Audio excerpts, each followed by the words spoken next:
Hello friends, நம்ம கடைக்கு இன்றைக்கி புதுசாக ஒரு கஸ்டமர் வந்து ப்ளவுஸ் தைக்க கொடுத்துருக்காங்க.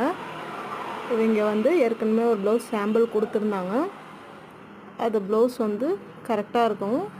இந்த பட்டு சேரீக்கு டிசைனர் ப்ளவுஸ் வந்து தைக்க சொல்லி கொடுத்துருக்காங்க.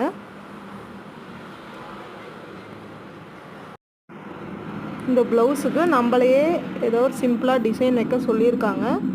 நம்ம என்ன டிசைன் வைக்கிறோம் அப்படிங்கிறத வீடியோவில் அப்லோட் பண்ணுறோம். அவங்க வந்து அளவு ப்ளவுஸ் கொடுத்துருக்காங்க.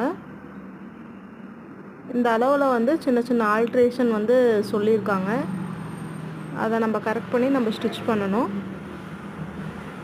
அப்புறம் ஒரு சாதா ப்ளவுஸும் நம்மளுக்கு வந்து தைக்க கொடுத்துருக்காங்க. உங்களுக்கும் இந்த மாதிரி ப்ளவுஸ் ஸ்டிச் பண்ணணும் அப்படின்னா நீங்கள் வந்து கமெண்ட் பண்ணுங்கள். நம்ம சேனல் பிடிச்சிருந்துச்சுன்னா சப்ஸ்கிரைப் பண்ணுங்கள். இந்த வீடியோவுக்கு லைக் கொடுங்க. தேங்க்யூ.